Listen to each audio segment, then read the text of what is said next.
Ողջույն ձեզ սիրելի բարեկամներ, շարունակվում է մեր ուխտագնացությունը դեպի Երուսաղեմ եւ այսօր արդեն 10-րդ օրն է մեր ուխտագնացության։ Այս ընթացքում այս վիդեոները, որ պատրաստում եմ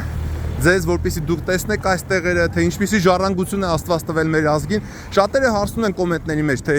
ինչպես ուխտի գալ Երուսաղեմ, ինչպես է կատարում այդ ուխտագնացությունը։ Այս ձայնագրության մեջ ես ուզում եմ ձեզ մի քիչ պատմել, թե օրինակ ես ինչպես եմ եկել եւ դուք ինչպես կարող եք գալ ուխտագնացության, բայց նախքան այդ ես ուզում ենք ձեր հետ խոսենք, թե ինչ բան է ուխտը եւ ինչ բան է ուխտը վերանորոգել Աստծո հետ եւ ինչ բան է ուխտագնացությունը։ Նախքան ասել է, թե ինչպես դու կարող եք գալ այստեղ։ Եվ այդ մասին ես կխնդրեմ մեր եղբայրը ձեզ խոսի այդ մասին։ Սա Ջաֆայի գետն է, 5 քաղաքի ամենահայտնի կենտրոնական մասերից մեկը եւ մենք հիմա ճիշտ ասած պատրաստվում ենք ճանապարհին ենք դեպի Սուրբ Հարության տաճար, որտեղ մեր եկեղեցին թափոր է անելու Գողգոթայի վրա եւ Գողգոթայում եւ Քրիստոսի Սուրբ Հարության գերեզմանի վրա, որտեղից հարություն է առել մեր Տերը։ Բայց խնդրեմ Սամվել եղբայր, ինչ բան է ուխտագնացությունը, մարդը ինչի պետք է ուխտի գա Երուսաղեմ։ Նախ ուխտագնացությունը դա քրիստոնյայի հոգևոր ընթացքի կյանքի համար կարևոր մի sense միջոցառում է, թե կարելի է այդպես ասել, որովհետև մարդը քրիստոնյան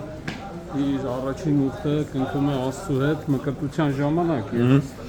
Այդ ժամանակ ինքը նախ հրաժարվում է չարից, սատանայից, հետո քահանան հարցնում է կնքահորը, թե ինչ է խնդրում մկրտվողը եւ կնքահորը պատասխանում է հավատ, հույսեր եւ մկրտություն, մկրտվել եւ արդարանալ, սրբվել մեղքերից, ազատվել դևերից եւ ծառայել Աստծուն։ Այս շատ կարևոր հանգույց է սա եւ դրանից հետո կատարվում է հավատքի դավանությունը, նիկեական հանգանակն է կարդացվում եւ սա մի յուրօրինակ ուխտ է, որ քրիստոնյան մկրտվածը արդեն որդեգրվում է Աստծուն եւ խոստանում է ծառայել Աստծուն, հրաժարվել չարին։ Սակայն մեր կյանքում մեր հոգևոր ընթացքում մենք հաճախ է որ մեղք են գործում, հեռանում ենք Աստծուց, սայթակում ենք, գիտակցված, անգիտակցված, կամա թե ակամա եւ կարիք է լինում, որպեսզի մենք այդ անջրպետը, որ մենք մեղքի պատճառով ինքներս դրել ենք մեր Աստծո միջև, ինչ որ ձևով վերացնենք, Տիրոջ ողորմածությունը հայցենք, գանք եւ այդ դաշինքը, այդ պայմանագիրը, պատկերավոր ասած, որ կնքել ենք Աստծո հետ, լինել հավիտյան իր զավակը, կրկին որդեգրվենք, կրկին այդ մեր ուխտը թարմացնենք, եւ դրա համար պետք է որոշակի ջանք ու ճիգ գործադրենք, մաքարենք։ Եվ դրա համար կարևոր է որ մարդը ոտքով էին գալիս Երուսաղեմ։ Ճիշտ է, երկար ու երկար էին մնում։ Օրեր, եթե ոչ շաբաթներ, ամիսներ եւ նայած որտեղից էին գալի եւ շատ վտանգավոր է, ճանապարհին ավազակներ կային, թալանում էին, նավով էին գալիս, իջնում էին մեր Սուրբ Նիկողայոս վանքը եւ այնտեղից ուխտավորները ոտքով գալիս էին դեպի Երուսաղեմ։ Հիմա փառքս ու ինքնաթիռներ կան եւ այլն։ Եվ Երուսաղեմ այն մի